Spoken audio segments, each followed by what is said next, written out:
Lagos, Nigeria, Victoria Island Mansion. The champagne glass shattered against the marble floor, silencing the wealthy crowd instantly. "You dare embarrass me?" Chaik's voice boomed across the luxury penthouse. His designer suit gleamed under the crystal chandelier as he towered over his wife. Amara stood frozen, her simple Ankara dress a stark contrast to the glittering crowd. Sauce from the dropped tray stained his $1,000 shoes. I am sorry, I didn't mean." The slap echoed like a gunshot. Gasps rippled through the party. Amara's head snapped sideways, her cheek burning red. But she didn't fall. She didn't even stumble. Her body remained perfectly balanced, muscles coiled with a control that years of muscle memory wouldn't let go. "Look at this pathetic woman." Chaik laughed, grabbing her arm roughly. "My friends, this is what I'm stuck with. A useless market trader who can't even serve drinks properly." His friends joined in, their laughter cruel and sharp.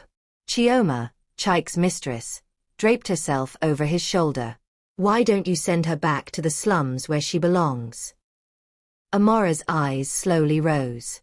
For just a moment, something ancient and dangerous flickered in their depths, something that had once made grown men in Shanghai temples whisper her name in fear. But she lowered her gaze again, bowing her head.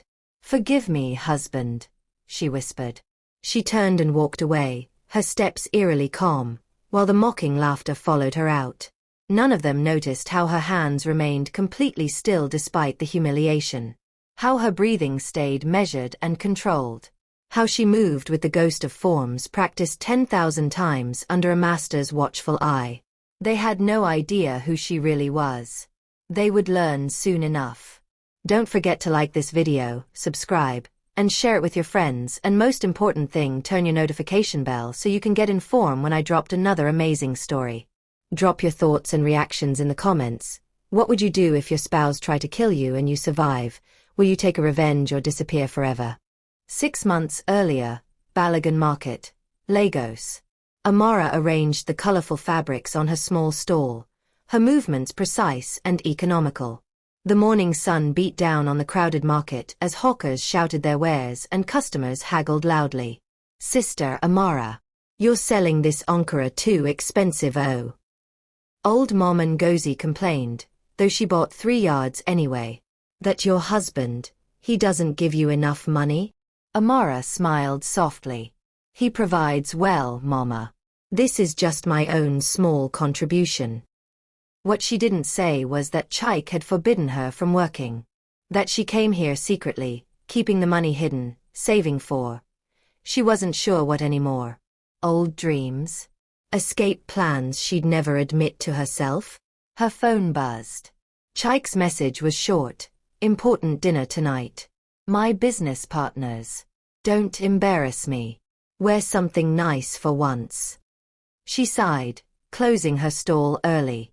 Their marriage had become a cage with golden bars, beautiful from outside, suffocating within. As she walked through the bustling streets of Lagos Island, dodging Danfo buses and motorcycle taxis, Amara remembered who she used to be. Before Chaik. Before she'd given up everything. She'd been 22 when she first traveled to China. A university scholarship had taken her to Beijing, but it was in a small monastery outside Shanghai where she'd found her true calling. Master Chen had seen something in her, a natural warrior's spirit, he'd called it. "Your body knows the fight before your mind does," he'd told her in Mandarin, which she'd learned to speak fluently. "You will be great." And she had been. For 5 years, she'd trained until her hands bled and her body screamed. She'd competed in tournaments from Hong Kong to Singapore, earning the name Black Panther for her speed and ferocity.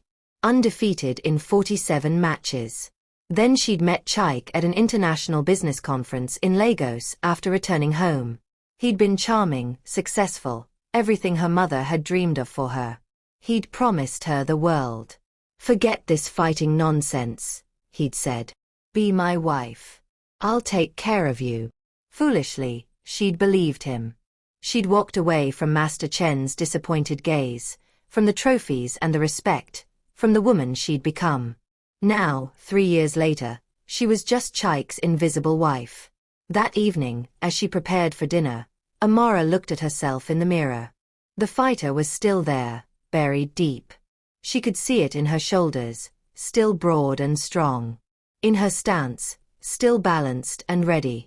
But she'd made a choice. She'd chosen this life, this man, this cage. She put on her best dress and headed to the restaurant, not knowing that tonight, everything would begin to change. The penthouse suite at Eco Atlantic City dripped with wealth. Floor-to-ceiling windows overlooked the Atlantic Ocean, while crystal chandeliers cast rainbow light across marble floors. Amara felt completely out of place. Chaik's friends were all like him, wealthy, arrogant, draped in luxury. The women wore designer dresses worth more than Amara's entire yearly income from her secret market stall. They looked at her with barely concealed contempt. "Amara, be useful for once," Chaik commanded without looking at her. "Serve drinks to my guests." She swallowed her pride. "I thought I was here as your wife, not a servant." His eyes flashed dangerously. "What did you say?" "Nothing," she whispered, taking the tray from the hired waiter. As she moved through the crowd, she caught fragments of conversation. Chaik was closing a major deal, something about a property development. She heard her family name mentioned, the Okafor land in Lekki. Her blood ran cold. That was her family's ancestral land, inherited from her late father. It was in her name only, protected by law. "Once I divorce her," Chaik was saying to his friend Emeka, "her land reverts to traditional family control. And her brothers will sell to me for cheap. They're desperate for money." "But she has to agree to the divorce," Emeka pointed out. Chaik laughed cruelly. "She'll agree. Or I'll make her life so miserable she'll beg for it." Amara's hands trembled, but she kept her face neutral. Years of martial arts training had taught her to control every muscle, every expression.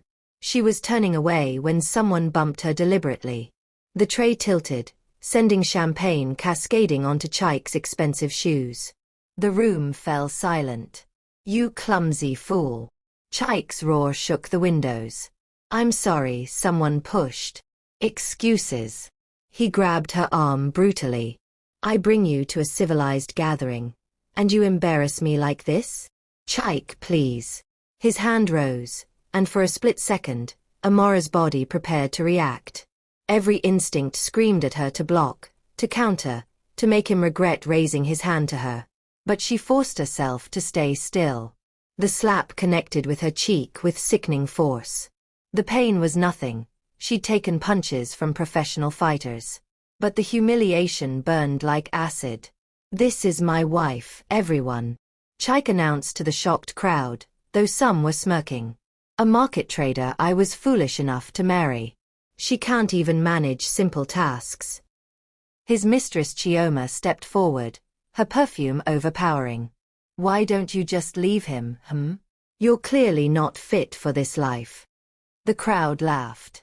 Not everyone, some looked uncomfortable, but enough to make Amara's shame complete.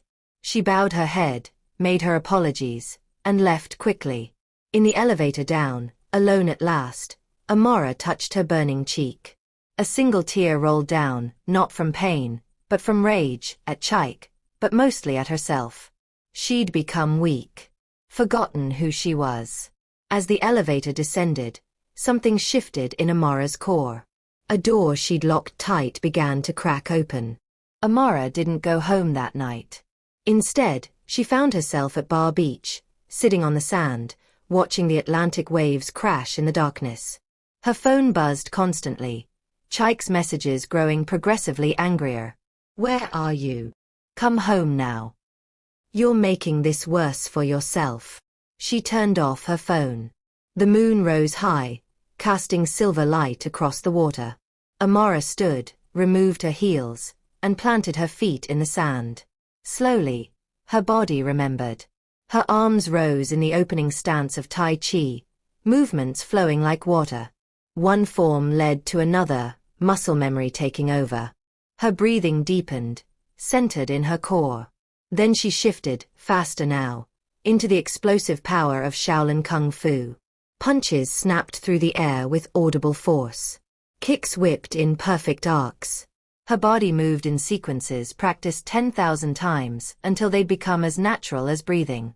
For 20 minutes, Amara fought invisible opponents on that beach, and with each movement, she shed another layer of the timid woman she'd forced herself to become.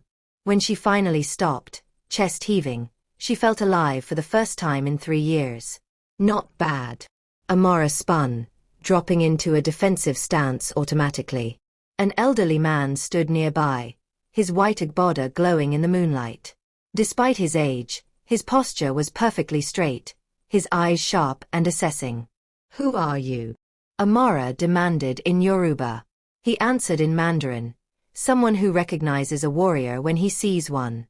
Even one pretending to be a sheep." Amara's eyes widened. She responded in the same language. "How did you know?" "Your forms are excellent. Shaolin tradition, but with modifications. You trained in China." 5 years. Under Master Chen in Shanghai. The old man's eyebrows rose. "Chen Weiling? The Iron Fist Master. You know him. We trained together as young men, before I returned to Nigeria." He studied her carefully. "You must have been exceptional for him to teach you. He rarely takes students, never foreigners, and especially not women." Amara felt pride stir for the first time in years. "He said I had potential. And yet here you are, hiding on a beach in the middle of the night, with a bruise forming on your face." His tone wasn't judgmental, just observational. Shame flooded back. "It's complicated. It always is." He walked closer. "I am Master Olalekan. I run a small martial arts school in Surulere, teaching mostly neighborhood children discipline and self-defense. But once a week, I train serious practitioners. Real fighters." He handed her a card. "If you ever remember who you really are, come find me. A warrior in a cage is like a lion eating grass, alive, but not living." Before Amara could respond, he walked away, disappearing into the darkness. She looked at the card, then at her reflection in her phone's dark screen. Tomorrow, she decided, she would go home and apologize to Chaik. She would play the obedient wife a little longer. But only long enough to plan her next move. 3 weeks passed in tense silence. Chaik was coldly formal, speaking to Amara only to issue commands. She played her part perfectly, submissive, apologetic, invisible. But 3 nights a week, she made excuses to visit her aunt, and instead went to Master Olalekan's school in Surulere. The training hall was simple. Concrete floors, heavy bags, and the smell of sweat and determination. The evening advanced class had 12 students, mostly men, all serious martial artists. When Amara first walked in wearing her training clothes, the men had exchanged skeptical glances. "Master Olalekan, your new student is a woman," one asked dubiously. "Test her, Femi," the master replied simply. Femi was a former professional boxer, massive and confident. He'd stepped onto the mat expecting an easy sparring session. Amara had put him on his back in 4 seconds. After that, they'd accepted her without question. Her body was remembering everything now. Speed, power, timing. The skills she'd buried came flooding back faster than she'd imagined possible. It was like reuniting with an old friend. "You're holding back," Master Olalekan observed one evening. "Even here, you pull your punches." "Habit," Amara admitted. "Bad habit. A weapon that stays sheathed rusts and becomes useless." He studied her. "Are you ready to tell me what happened to your face?" Amara hesitated, then told him everything. Chaik's cruelty, the plot to steal her land, the systematic humiliation. Master Olalekan listened without interruption. When she finished, he said, "And you stay because—" "It's complicated. You said that before. It's still an excuse." He crossed his arms. "You have the power to change your situation. You choose not to. That makes you complicit in your own suffering." His words stung because they were true. "What would you have me do?" Amara asked. Attack my husband? Go to jail? Lose everything? I would have you be strategic. Strong people don't need to prove their strength constantly, they only need to reveal it at the right moment. He smiled slightly. But first, they must stop being afraid of their own power. That night, Amara returned home to find Chaik entertaining guests. Again. Amara. Finally. His voice was fake cheerful, the way it got when he wanted something. Come meet my good friend, Mr. Okonkwo. He's interested in purchasing land for development. Mr. Okonkwo was a heavy-set man with calculating eyes. Ah, Mrs. Okafor. Your husband tells me you inherited prime property in Lekki. Beautiful area. I'd offer you a very generous price. It's not for sale, Amara said firmly. The room temperature dropped. Darling, Chaik said through clenched teeth, Mr. Okonkwo is doing us a favor. That land just sits empty. We could use the money. No. Chaik's face darkened. Could you excuse us, Mr. Okonkwo? Once alone, he grabbed her arm, the same bruising grip as before. But this time, Amara's muscle memory responded automatically. Her arm twisted in a textbook escape, breaking his grip effortlessly. The movement was so smooth, so natural, that Chaik stumbled backward in surprise. For a moment, they stared at each other. How did you? He started. Amara forced herself to look frightened, confused. I don't know, I just pulled away, I'm sorry. You're getting bold, Chaik hissed. That's going to change. Tomorrow, you'll sign the land over to me. We're married. What's yours is mine anyway. That's not how Nigerian law works. His eyes narrowed dangerously. Then maybe it's time we weren't married anymore. But first, you'll sign those papers. One way or another. After he left, Amara's hands were shaking, not from fear, but from rage. She pulled out Master Olalekan's card and another she'd been carrying, a lawyer's card from a women's rights organization. It was time to stop being a victim. Amara met with Barrister Adeyemi at a small cafe in Ikeja, far from anywhere Chaik might see them. The lawyer reviewed her documents carefully. Your father was smart. This land is solely in your name, with explicit protection against marital claims. Even if your husband divorces you, he has no legal right to it. He's planning to intimidate me into signing it over, Amara explained. And if I refuse? Has he threatened you physically? Amara touched her faded bruise. Yes. Document everything. Photos, witnesses if possible, medical reports.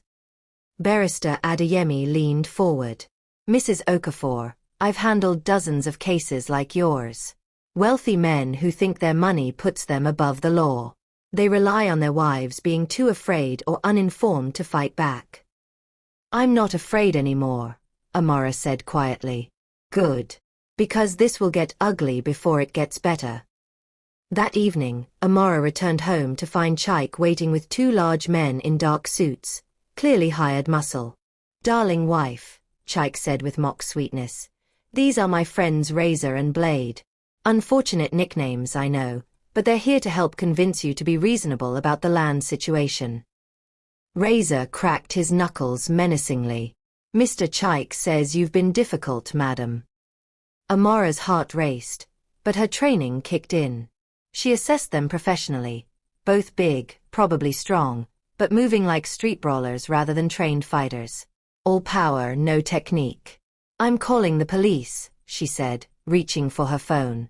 Blade snatched it from her hand. No police. Just a friendly conversation. Chaik smiled. Sign the papers, Amara.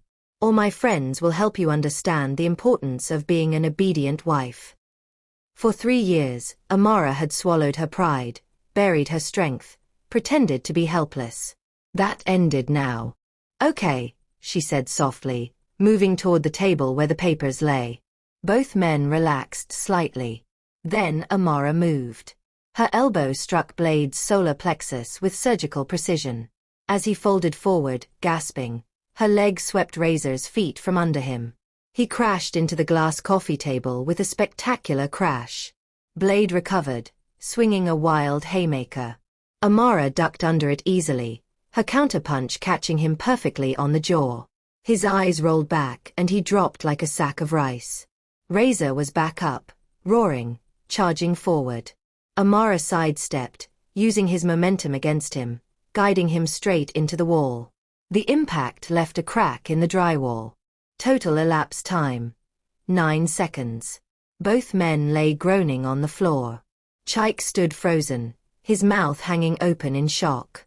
Amara wasn't even breathing hard. "Get out of my house," she said calmly. "What? How did you?" Chaik stammered. "I said get out. And take your friends with you." For the first time in their marriage, fear flickered across Chaik's face. But it was quickly replaced by rage. "You'll regret this," he snarled. "You have no idea who you're dealing with." "Neither do you," Amara replied. After they left, Amara called Barrister Adeyemi. "I need to file for divorce. Tonight." "What happened?" "Let's just say I'm done pretending to be helpless." The next morning, Chaik received divorce papers along with a restraining order. The war had officially begun. Word spread quickly through Lagos's elite circles. Chaik Okafor's wife had filed for divorce and beaten up his enforcers. At first, people laughed. It seemed impossible. Timid, invisible Amara? But then videos surfaced from the penthouse security cameras, showing her devastating efficiency. The laughter stopped. Speculation began. Chaik's pride was wounded, but worse, his reputation was damaged. In his world, respect was everything. He couldn't let this stand. He called in a favor from an old friend who ran underground fighting rings in Lagos's warehouse district. "I need someone eliminated from my life," Chaik explained. "But it has to look legitimate. An accident." His friend smiled. "Bring her to the ring. Let her think she's tough. Then we'll show her what real fighters look like." Meanwhile, Amara continued training at Master Olalekan's school, unaware of the trap being set. One evening, a young woman approached her after class. "Excuse me, are you Amara Okafor? The Black Panther?" Amara stiffened. "Where did you hear that name?" "YouTube. Your old competition videos from China. You were incredible." The girl's eyes shone with admiration. "I'm Sarah. I run a women's self-defense organization. We heard what you did to those thugs. We could use someone like you." Sarah explained that she organized training sessions for abuse survivors, teaching them to defend themselves. "But what would really help is if we had a proper instructor. Someone who understands what it's like." Amara found herself agreeing. Teaching felt right, purposeful. But Sarah had another suggestion. "There's a huge underground fight tournament coming up. Winner takes 10 million naira. It would fund our program for years. And it would send a message that women can fight back." "I don't know." Amara hesitated. "Your husband will be there," Sarah added quietly. "He's one of the sponsors. Imagine beating his fighters in front of everyone who's laughed at you." Amara smiled slowly. "When is it?" What she didn't know was that Sarah was working for Chaik. The entire setup was designed to lure Amara into a rigged fight where she would face opponents trained to seriously injure her. The tournament was held in a converted warehouse in Ajagunal. Hundreds of spectators crowded around a raised fighting platform, money changing hands as bets were placed. Amara arrived wearing simple workout clothes, her hair tied back. The crowd parted, whispers following her. "That's her. Chaik's wife. She's insane coming here." Chaik sat in the VIP section with his friends, smirking. Next to him was his champion fighter, a massive man called Thunder, former military, trained in multiple combat styles. "Ladies and gentlemen," the announcer's voice boomed.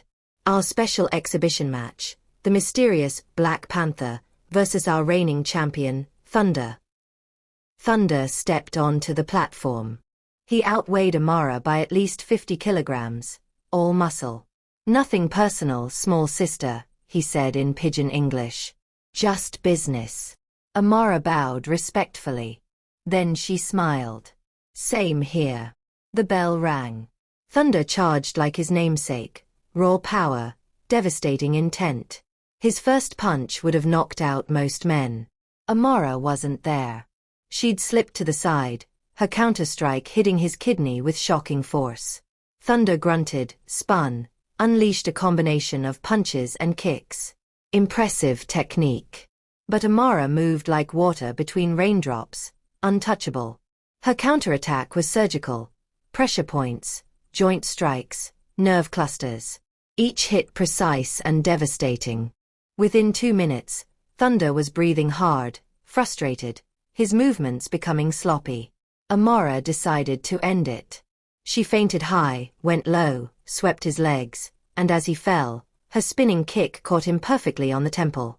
Thunder crashed unconscious to the platform. The warehouse erupted. Half the crowd cheered wildly. The other half, those who'd bet against her, groaned in disbelief. Chaik's face had gone pale. Next challenger. Amara called out, adrenaline singing in her veins. She fought 4 more times that night. Each opponent better than the last. Each one fell. By the end, Amara stood victorious, barely winded, while the crowd chanted her name. As she collected her prize money, she walked past Chaik's VIP section and met his eyes. I warned you, she said softly. You had no idea who you were dealing with. The next morning, videos of Amara's fights went viral. Lagos wife destroys underground fighters, trended on social media. News outlets picked up the story. Suddenly, everyone wanted to know about the mysterious Black Panther. Journalists dug up her past, the competitions in China, her training, her accomplishments. The contrast between that warrior and the woman everyone thought she was stunned the city. Chaik was furious and humiliated. His friends openly mocked him. Your wife is more man than you, they laughed. Worse, Amara's lawyer had filed charges against him for attempted assault and conspiracy to harm. The security footage from his failed intimidation attempt was damning evidence. But Chaik wasn't finished. If he couldn't beat her legally or physically, he'd destroy her reputation. He called his friend Tund, an influential blogger known for spreading scandals. I need you to create a story. Make her look bad, unstable, violent, dangerous. Say she's using martial arts to terrorize people. Tund got to work. Within days, articles appeared, violent wife assaults husband's friends, Kungfu fraud, Black Panther's secret steroid use, Amara Okafor, the dangerous woman every man should avoid. For every positive video about her, Chaik's propaganda machine created 3 negative ones. Amara watched her hard-won reputation crumble. Sponsors who'd approached her for endorsements backed away. The women's self-defense program lost funding as rumors spread. Don't let it get to you, Master Olalekan advised. Lies spread fast, but truth has stronger roots. How do I fight lies? Amara asked, frustrated. The same way you fight everything else, with strategy and patience. Show people who you really are. Amara decided on a different approach. She started teaching free self-defense classes in Lagos neighborhoods, Surulere, Mushin, Bariga.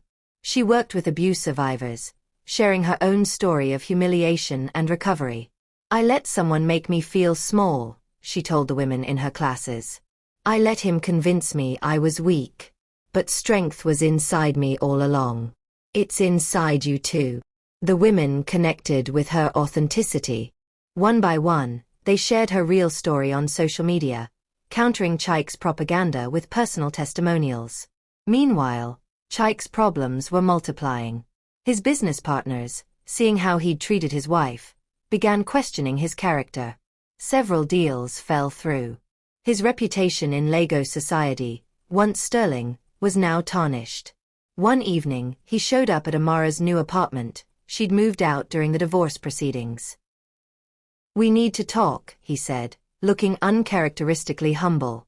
Through our lawyers, Amara replied, moving to close the door. Wait. He put his foot in the doorway. I'm sorry. For everything. Can't we work this out? Amara studied him carefully. His apology seemed genuine, but she knew him too well. What do you really want, Chaik?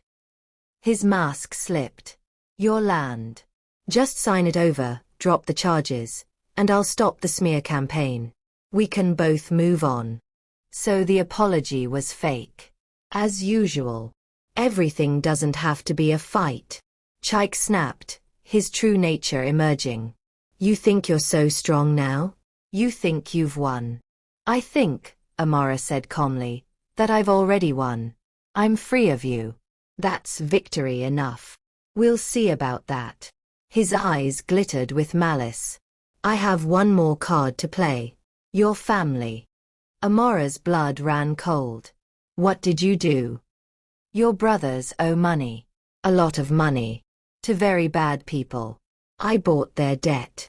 He smiled cruelly. Sign over the land, or I'll make sure they suffer for every naira. With that threat hanging in the air, Chaik left. Amara immediately called her brothers. It was worse than she feared.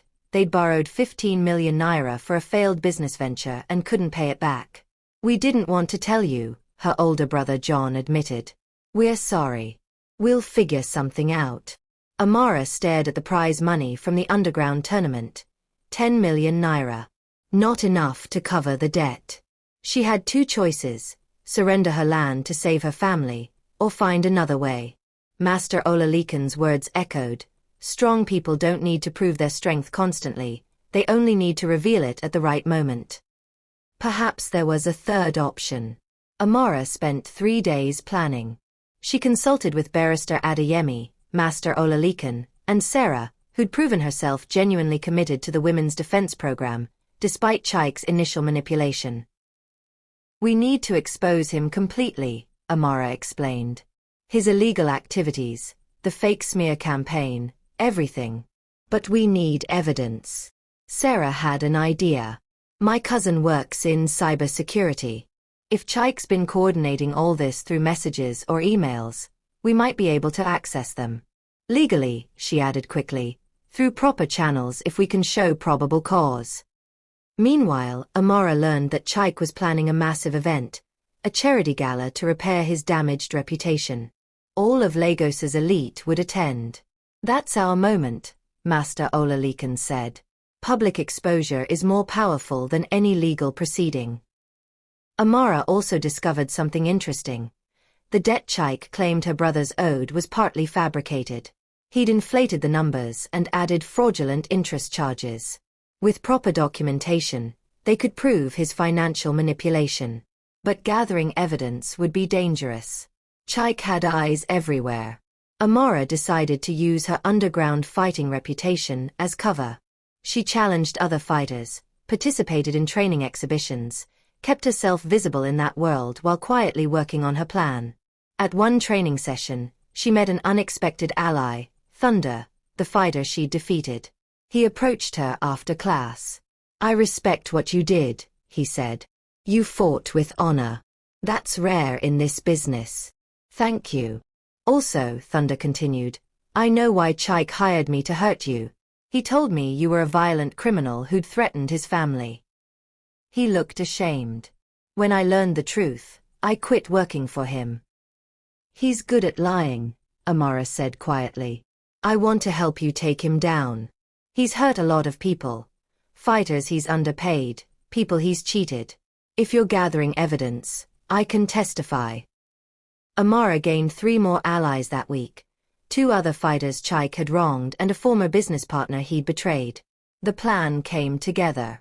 At Chaik's charity gala, they would reveal everything. But they needed the perfect moment, the right leverage. That leverage came from an unexpected source. Chioma, Chaik's mistress, showed up at Amara's apartment late one night. I know you hate me, Chioma began. And you should. But I need to tell you something.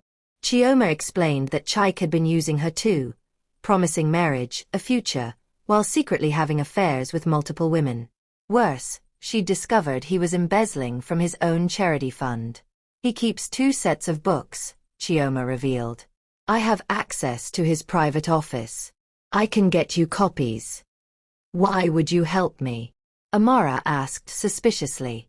Because he discarded me the moment I became inconvenient. Just like he did to you. Chioma's eyes blazed. I thought I was special. I was just another tool. Amara understood that pain. Okay. But if you're lying. I'm not, Chioma said firmly. I'm done being used. Over the next week, the team assembled everything. Financial documents showing embezzlement, messages coordinating the smear campaign, testimony from witnesses, even video evidence of Chaik's threats. Barrister Adeyemi reviewed it all. This is damning. We have enough to bring criminal charges.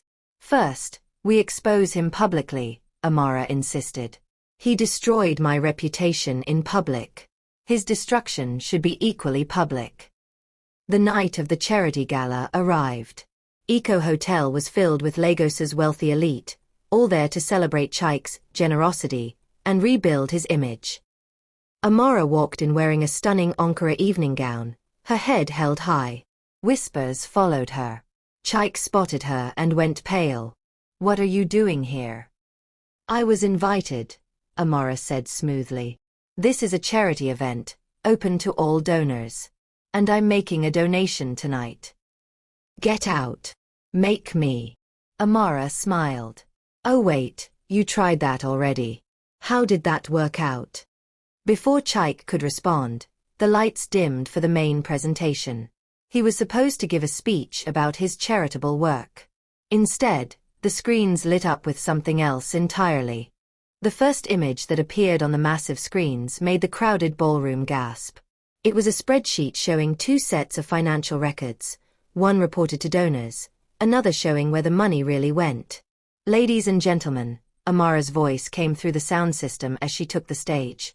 I apologize for interrupting, but I thought you should know where your charity donations have actually been going. Chaik lunged toward the stage, but security held him back, security hired by Amara for this very moment. My name is Amara Okafor. Many of you know me as Chaik's wife. Some of you laughed when he humiliated me at his party. She paused, letting that sink in. Tonight, I'm here to share some truths. The screen cycled through evidence. Messages showing Chaik coordinating the fake news smear campaign, videos of him threatening witnesses, financial records proving embezzlement, and finally, the footage of him attempting to have her beaten in her own home.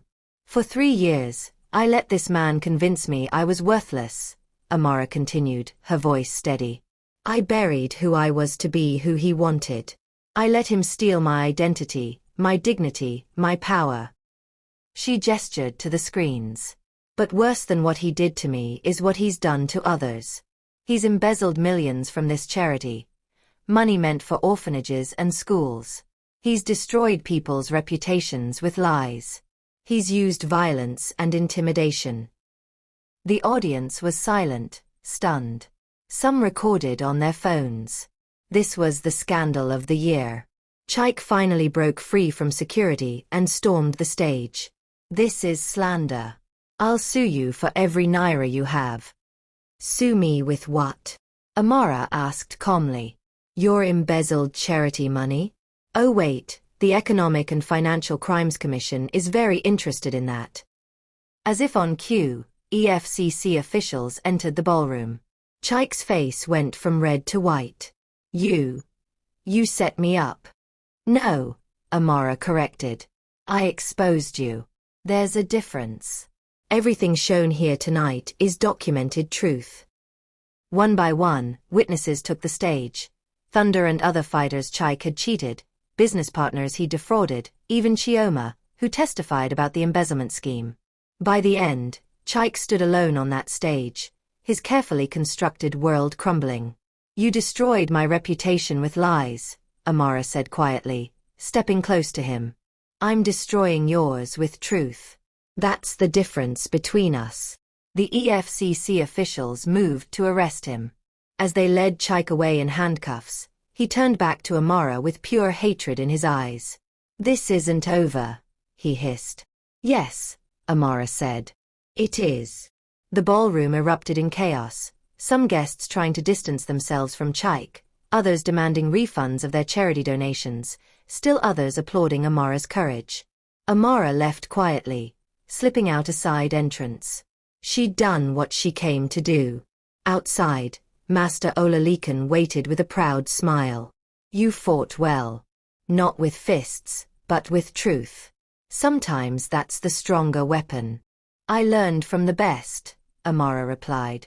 That night, the story exploded across social media. By morning, Chaik's empire had collapsed. His business partners abandoned him, banks froze his accounts, and criminal investigations opened on multiple fronts. Amara's brother's debt was exposed as partially fraudulent. With proper legal intervention, it was reduced to a manageable amount, which Amara helped them pay using her tournament winnings. Her family land remained securely hers. But more importantly, Amara's story resonated across Nigeria. Women from all over the country reached out, sharing their own stories of abuse and suppression. Many asked her to teach them, to help them find their own strength. Amara realized her real fight wasn't over. It was just beginning. 6 months later, the Black Panther Academy occupied a large building in Yoba, Lagos. What started as small self-defense classes had grown into a comprehensive program teaching martial arts, confidence, and life skills to women and girls across the city. Amara stood in the main training hall, watching her students practice. Some were abuse survivors. Others were professional women learning to defend themselves. Still others were young girls discovering their power for the first time. Remember, she called out, strength isn't just physical. It's mental, emotional, spiritual. It's knowing who you are and refusing to let anyone diminish that. Master Olalekan taught advanced classes alongside her. Thunder ran the competitive training program. Even Sarah had become a full-time instructor. The academy was funded by donations, sponsorships, and Amara's own growing reputation. She'd been featured in international magazines, invited to speak at conferences, and offered opportunities she'd never imagined. But her proudest moment came when a young woman approached her after class, tears in her eyes. Thank you, the woman whispered. My husband used to hit me. I thought I was trapped. But watching your story, learning from you, I found the courage to leave, to fight for myself. Amara hugged her.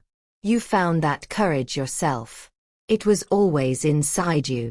That evening, Amara visited the apartment she'd shared with Chaik one final time. The divorce was finalized, the property sold. She was collecting the last of her things. As she locked the door for the final time, Amara felt nothing but relief. This chapter of her life was closed. Her phone rang. An unknown number. Hello. Amara Okafor. The voice spoke in Mandarin. This is Master Chen Weiling. I saw the news about your recent troubles. I wanted to check on my former student. Amara's heart swelled. Master Chen. I'm fine. Better than fine. I see that.